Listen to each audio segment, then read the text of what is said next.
Hello everyone, we welcome you back in Vidai. These series of lectures are brought to you by Exams Vidai, which is an initiative led by students of Triple ITDM Kanchipuram. Here in Vidai, free coachings and resources are made available to students preparing for national level exams like NTSC and NMMS.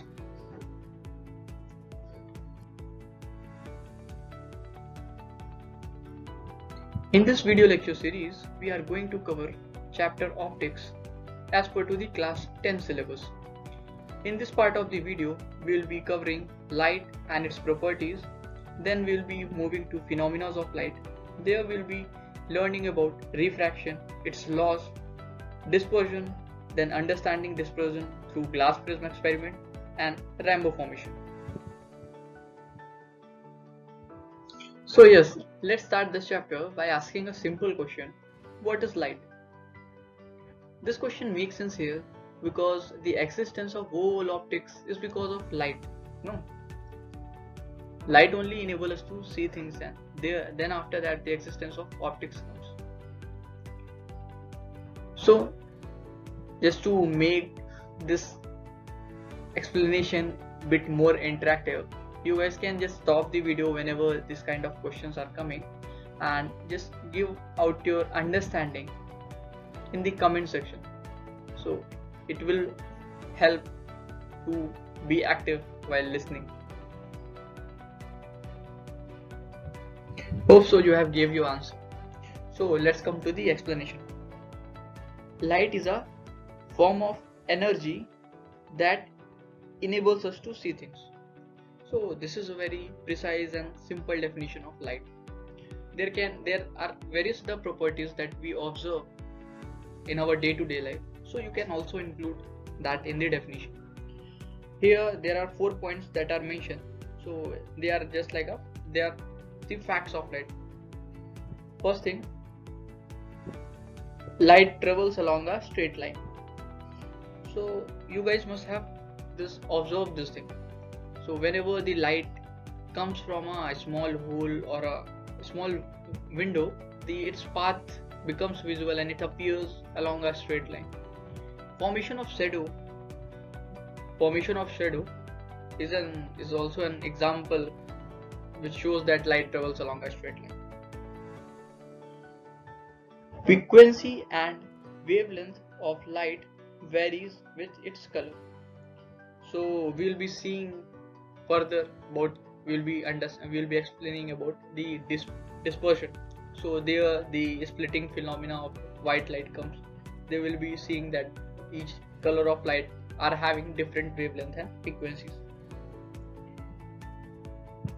Light is a form of wave whose wavelength is represented by lambda and frequency is represented by v.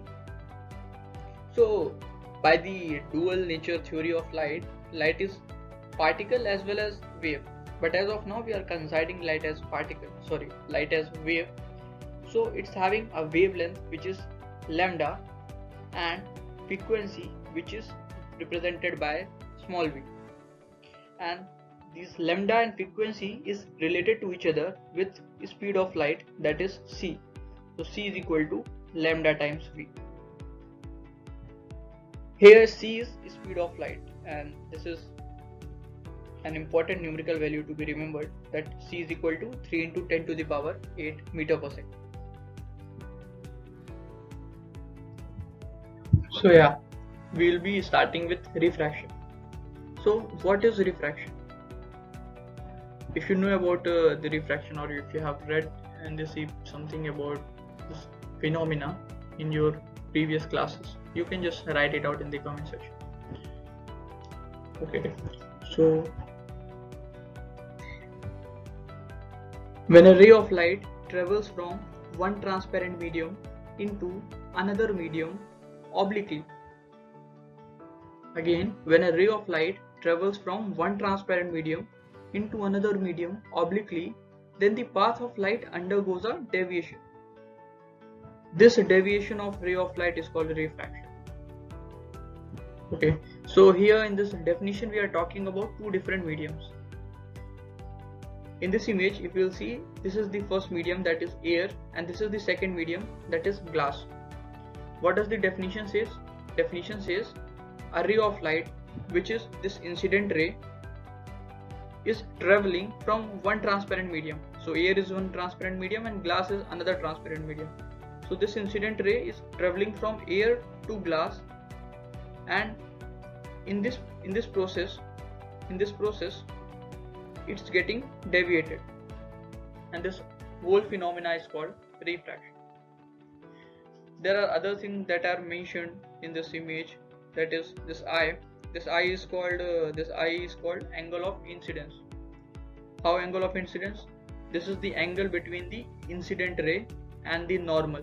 This vertical line that is being dashed here is normal.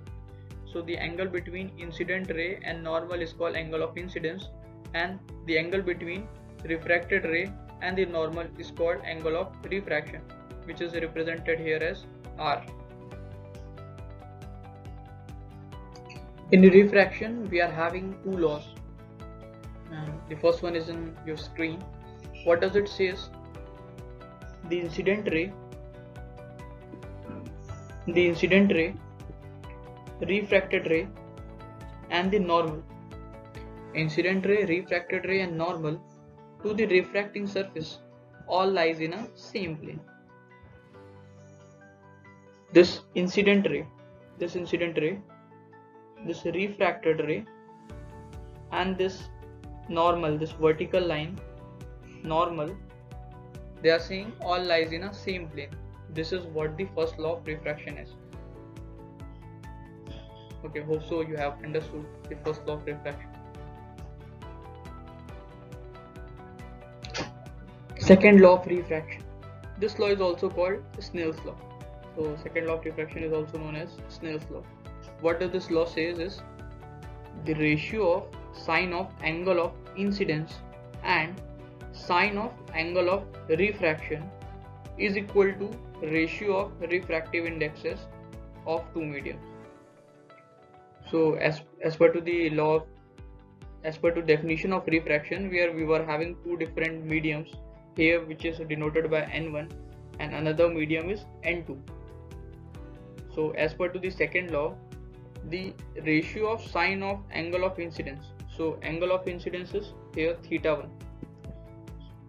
This is theta1, which is angle of incidence, which is also represented by I, and this is theta2, which is angle of refraction, which is also represented by small r. So as per to the second law, sine of theta1, which is the angle of incidence, and the ratio by sine of theta2, which is angle of refraction, is equal to ratio of refractive indexes of the two medium. So here refractive indexes are N2 and N1, which is equal to N2 by N1. So just remember, the angle of incidence is theta1, angle of refraction is theta2, and these are the refractive indexes. And when you just keep when you just move this N1 there and N2 here, you will get this thing, that N1 sin theta1 is equal to N2 sin theta2. This is what this Snell's law is. So the next phenomena that we are going to see is dispersion. Splitting of light into component color through some transparent medium is called dispersion of light. So splitting of light into its constituent colors while passing through some transparent medium is called dispersion of light. So let's understand this phenomena through this glass prism experiment. So this is a triangular glass prism that you are able to see in your screen. This is a triangular glass prism. In this glass prism, when a ray of light is made to fall, then the lights that will be coming out from the other surface are not the white light, but the spectrum of light, which will contain 7 different colors. So the reason behind this dispersion, this phenomena in actual is called dispersion. So if we'll just understand that why this thing is happening, the main phenomena behind the dispersion is refraction itself. So since when this ray of light, which is either the sunlight or the white bulb light, when it is hitting the surface, then as it moves inside the glass prism, it is getting refracted. And since we know that, since we have studied earlier, the different color of light are having different wavelength and frequencies. Due to difference in their wavelength and frequencies, all the lights are getting dispersed at a different angle from the normal.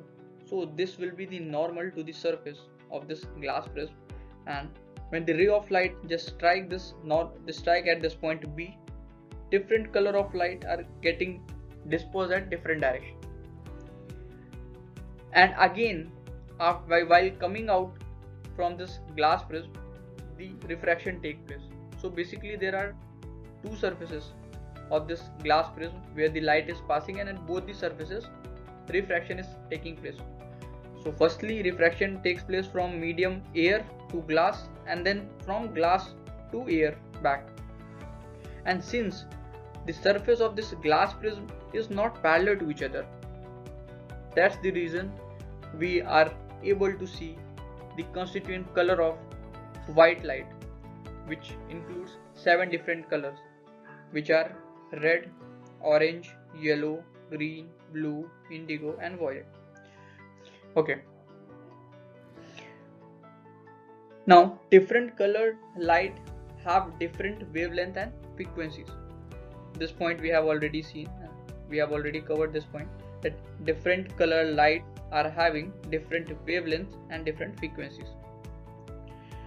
Among the visual light, violet light is having the lowest wavelength and red light is having the highest frequency. So previously we have came across one formula, that was C is equal to lambda times V. Since the violet light is having the lowest frequency in this visual light, in the visual spectrum of light, violet light is having the lowest frequency, lowest wavelength. So if it's having lowest wavelength, then it's having the highest frequency, since the value of C is always constant. And the red light is having the highest wavelength, meaning it's having the lowest frequency. And yeah, so this is all about dispersion. Here we will understand how rainbow formation takes place and how the phenomena of dispersion is involved in the rainbow formation. So before starting this out, let's recall some observations that you guys must have made if you have seen the rainbow. So rainbow is generally formed after the little shower type rainfall and in the presence of sunlight. And if you have carefully observed, the sun is always in the opposite direction to that of the rainbow. So basically what happens is, after the rainfall or during the rainfall, there is the presence of water droplets in the atmosphere, and those water droplets acts like a prism, which we have seen in the previous slide, that those through the prism, when the white light is passed, it gets dispersed into 7 different colors. Here in this natural scenario, those water droplets or the rain droplets, which you can see in the screen, acts like the prism. So basically refraction again plays the role, and we know that the refraction, due to the process phenomena of refraction, dispersion occurs. So this white light, which is the sunlight, falls on this water rain droplet, and it get disposed into its constituent colors. In 7 different colors it get disposed at this point. And after that, the second phenomena is involved here, that is internal reflection. So within the raindrop, internal reflection take place. So disposed light from this point get internally reflected, not refracted, internally reflected from this surface of the raindrop, and again it goes to its another, it goes out. So basically here, firstly refraction take place at this point, then internal reflection, total internal reflection take place at this point, and then again refraction take place at this surface. So basically 3 times refraction, 2 times refraction and 1 time reflection is taking place while the white light is passed through the raindrop. And after that we are able to see this rainbow, which constitutes of 7 different colors.